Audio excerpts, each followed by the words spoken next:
Hello friend, कैसे हैं आप सब।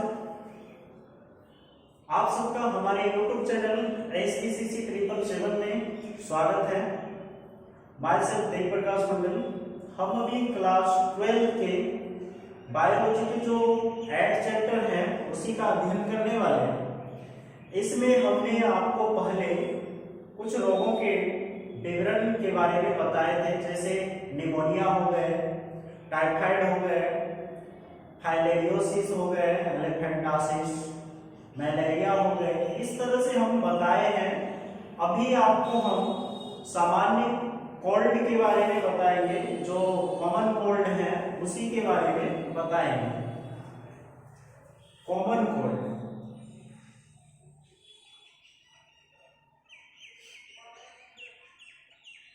अर्थात सामान्य जुकाम एवं सामान्य ठंड।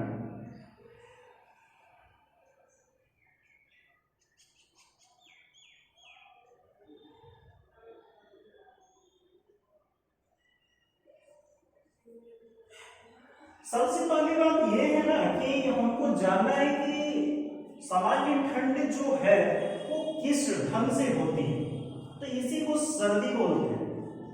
ठीक है, तो इसमें हमको क्या समझना है, इसका पैथोजन क्या है, यानी रोगजनक। तो कॉमन कोल्ड का जो रोगजनक होता है, कॉमन कोल्ड का रोगजनक अर्थात पैथोजन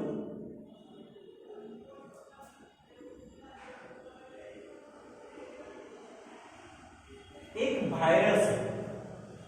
ठीक है, क्या है, विषाणु यानी वायरस। ये वायरस, इसमें से कौन से वायरस आते हैं, तो रेहिनो वायरस।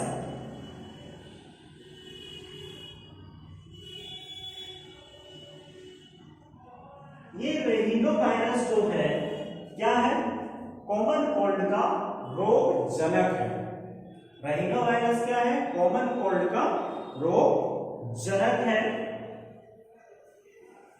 और एक चीज ये जान जाइए, जब कोई भी व्यक्ति, नॉर्मल व्यक्ति में ये वायरस जब अटैक कर लेते हैं तो उसमें कोई भी किसी भी प्रकार के प्रतिजैवी का अगर सहारा लेते हैं तो उपचार सफल नहीं होता है, क्योंकि यह जो है इस रेहिनो वायरस को मारने के लिए हमारे बॉडी में ही एक एंटीबॉडी बनते हैं, वही रेहिनो वायरस को मार गिराते हैं, जिसमें यह सामान्य कोल्ड है, जिसके कारण ये बीमारी 7 दिनों के अंदर, अगर आप मेडिसिन ले तो भी 7 दिन में ठीक होंगे, अगर ना ले तो भी 7 दिन में ठीक ही हो जाएंगे। ठीक है, लेकिन मेडिसिन आज तक, ये सामान्य कोल्ड का, कॉमन कोल्ड का, आज तक मेडिसिन में कोई भी 100% सफल नहीं हुआ है, ठीक नहीं हुआ है। ये अपना है, तो मेडिसिन लेने का मूल मकसद क्या होता है ये भी बता देते हैं। कभी कभी हम लोग क्या करते हैं कि कॉमन कोल्ड जो हो जाता है, तो कॉमन कोल्ड के लिए हम लोग एंटीबायोटिक्स का प्रयोग कर लेते हैं। एंटीबायोटिक्स का यूज करते हैं, मतलब का प्रयोग करते हैं। तो प्रयोग किस लिए किया जाता है कि हमारे ऊपर और सेकेंडरी वायरस इफेक्ट ना करे। ठीक है, मतलब जो सेकेंडरी वायरस है, सेकेंडरी इंफेक्शन से बचने के लिए हम एंटीबायोटिक्स का प्रयोग करते हैं। सेकेंडरी इंफेक्शन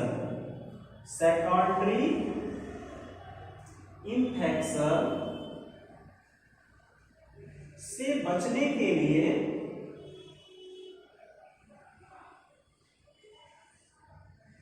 किसका उपयोग करते हैं, एंटीबायोटिक्स का उपयोग करते हैं। क्यों करते हैं एंटीबायोटिक्स का उपयोग, क्योंकि सेकेंडरी इंफेक्शन से हमें बचना है। अब सेकेंडरी इंफेक्शन क्या है, अब ये बता देते हैं। जब रेहिनो वायरस आपके बॉडी में प्रवेश कर गया, ठीक है, तो ये तो पहले से ग्रसित हो गए, पीड़ित हो गए, लेकिन और नहीं इफेक्ट करे और दूसरा मतलब राइनो वायरस के द्वारा और भी इफेक्ट ना पड़े, इसीलिए यह बॉडी क्या करते हैं, एंटीबायोटिक्स का प्रयोग करते हैं ताकि और कोई नहीं आए और उसमें इफेक्ट राइनो वायरस का ना पड़े, जितना पड़ गया उतना ही ठीक है। तो इसीलिए हम एंटीबायोटिक्स का प्रयोग करते हैं, लेकिन प्रयोग करने के बावजूद भी वह 7 दिन में 1 वीक में ही ठीक होती है, सामान्य कोल्ड की बीमारी। ठीक है, वायरस का फिर से हमारे बॉडी में अटैक ना हो इसीलिए हम क्या करते हैं, एंटीबायोटिक्स का उपयोग करते हैं। अभी हमने बताया आपको कि एंटीबायोटिक जो है रेनिनो वायरस को मारने के लिए हमारे बॉडी में ही एंटीबॉडी बनते हैं और रेनिनो वायरस को मार गिराते हैं, जो 7 दिनों तक वह अच्छे तरह से ठीक हो जाते हैं। आप जानते होंगे इसके लक्षण में क्या क्या होता है। इसके लक्षण में मतलब क्या है, कॉमन कोल्ड का जो लक्षण है वह जान लीजिए, लक्षण क्या क्या है। इसमें लक्षण क्या है जानते हैं, लक्षण है नाक और आंख से पानी जाना, नाक और आंख से पानी जाना, सिर दर्द, हेडेक रहना,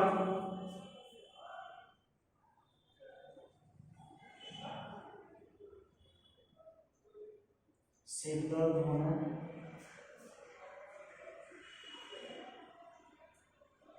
पेशियों में दर्द होना,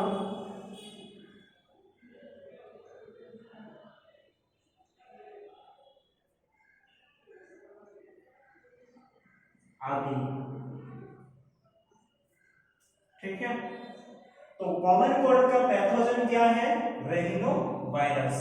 ठीक है, रेनिनो वायरस जो है, रेनिनो वायरस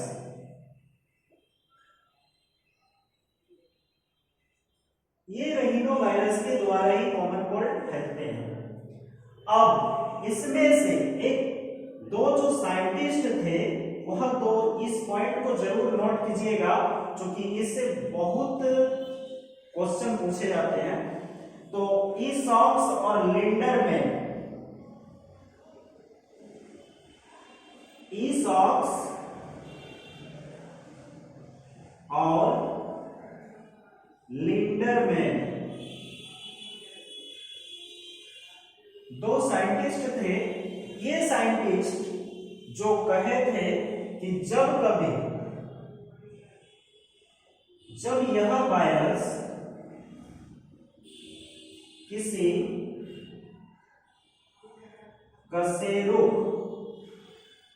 कशेरुकी बॉडी पर अपना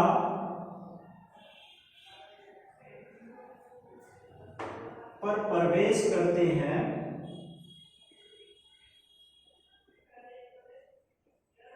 तो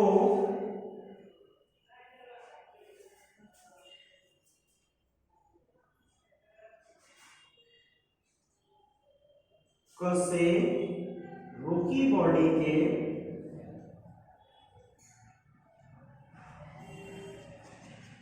कशेरुकी बॉडी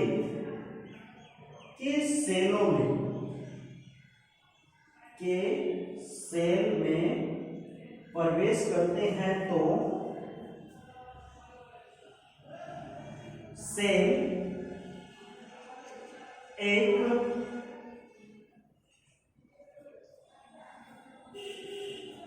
प्रोटीन का रिलीज करता है, सेल एक प्रोटीन का रिलीज करता है।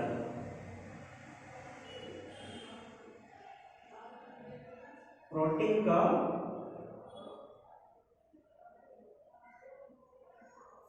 रिलीज करते हैं जो जिसका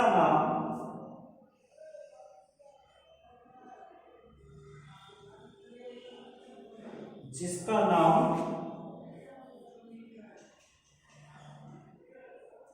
इंटरफेरन प्रोटीन है।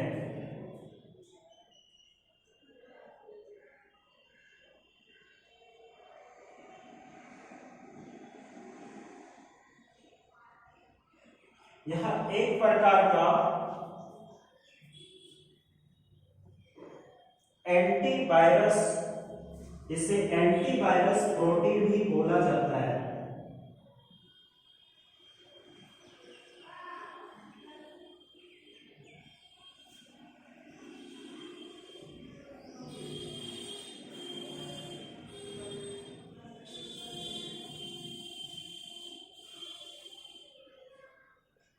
ठीक है, सेल है एक प्रोटीन का रिलीज करता है जिसका नाम एंटीफेरन प्रोटीन है।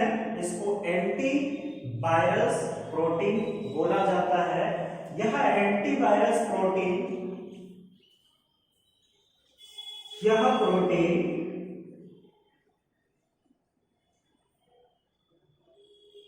प्रोटीन दूसरे सेलों का रक्षा करते हैं। दूसरे सेल को वायरस के अटैक से बचाते हैं।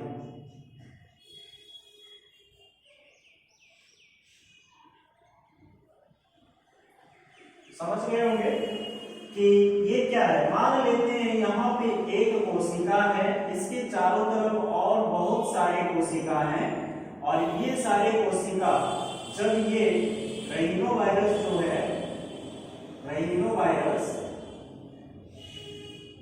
अटैक किया इस पे, तो ये कौन सा इंटरफेरन प्रोटीन का रिलीज किया और सारे कोशिका को एक रक्षी कोशिका के रूप में यही प्रोटीन क्या किया, घेर लिया। इंटरफेरन प्रोटीन जो है इसे घेर लिया ताकि और राइनोवायरस आके दूसरे कोशिका पे अटैक ना कर सके। इसीलिए जो है ईसॉक्स और लिंडरमैन ने कहा था कि जब किसी कशेरुक के बॉडी में राइनोवायरस प्रवेश करते हैं तो उसके सेल ईसॉक्स और लिंडरमैन का कथन था कि जब कभी कशेरुकों के शरीरों के सेलों में राइनोवायरस प्रवेश करते हैं तो उसके सेल जो है एक इंटरफेरन नामक प्रोटीन जो एंटीवायरस प्रोटीन है वह प्रोटीन रिलीज करता है जो दूसरे सेलों को रक्षा पहुंचाने का कार्य करते हैं। ये पॉइंट है, याद रखिएगा कौन सा प्रोटीन निकलते हैं। एंटीवायरस प्रोटीन है, याद रखिएगा नाम है इंटरफेरन प्रोटीन। क्लियर? ठीक है, तो हमने बता दिया, लक्षण भी आपको लिखा दिए। नाक और आंख से पानी नहीं जाना, सिर दर्द, पेशियों में दर्द होना, ठीक है, और कभी कभी बुखार भी आना, कभी कभी बुखार भी आना।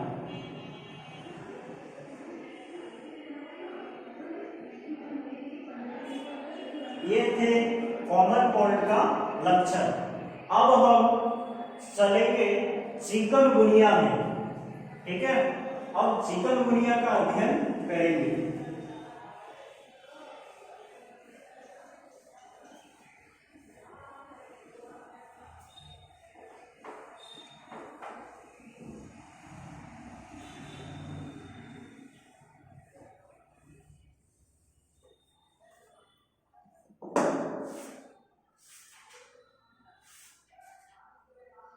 चिकनगुनिया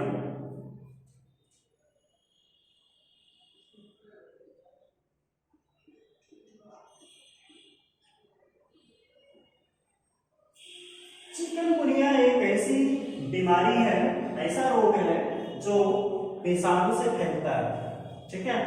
चिकनगुनिया का जो रोगजनक है वह वायरस है, चिकनगुनिया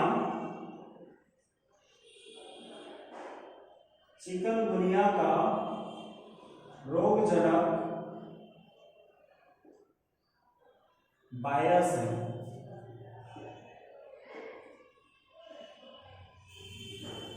इस वायरस में कौन से वायरस हैं? तो अल्फा वायरस, ठीक है, अल्फा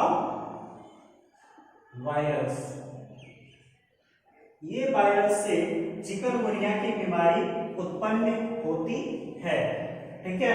और इसका जो रोगजनक तो ये है, लेकिन रोग वाहक, चिकनगुनिया का जो रोग वाहक है वह दो मच्छर है।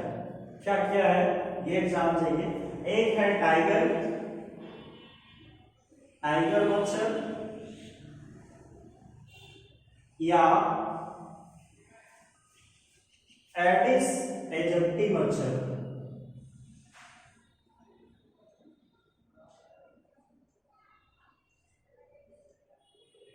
ये दो मच्छर इसके क्या है? वाहक हैं। ये दो मच्छरों से चिकनगुनिया की बीमारी फैलती है, ठीक है। समझ गए होंगे कि चिकनगुनिया की बीमारी फैलाने वाले कौन है? तो टाइगर मच्छर या फिर एडिस एजिप्टी मच्छर है। यह किस वायरस से फैलते हैं? तो अल्फा वायरस से फैलते हैं। चिकनगुनिया के जो लक्षण है और लक्षण क्या है लिख लीजिए आप। लक्षण में क्या लिखना है? चिकनगुनिया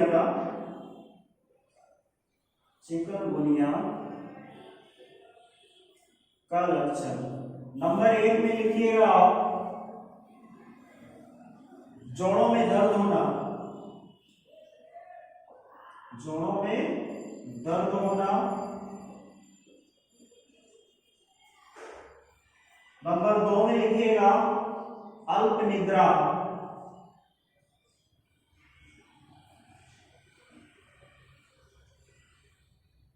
नंबर 3 लिखिएगा तेज बुखार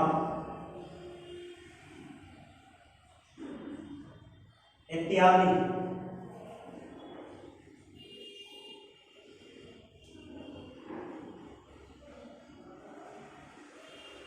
आदि, ठीक है। तो ये था चिकनगुनिया। चिकनगुनिया का जो रोगजनक है वो क्या है? Alpha virus.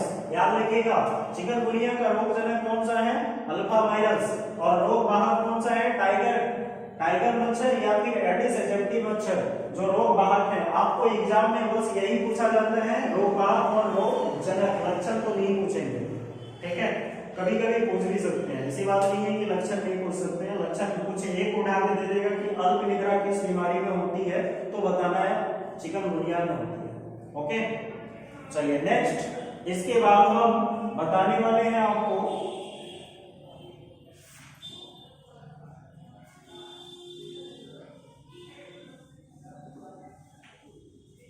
चिकनगुनिया कंप्लीट हुआ।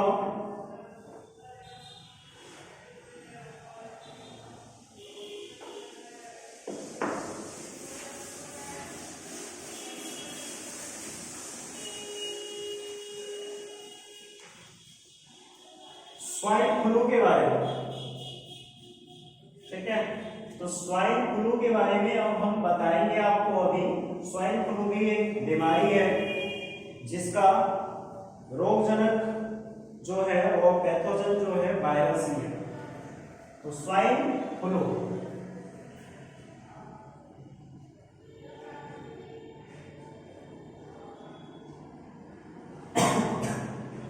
ये स्वाइन फ्लू के बारे में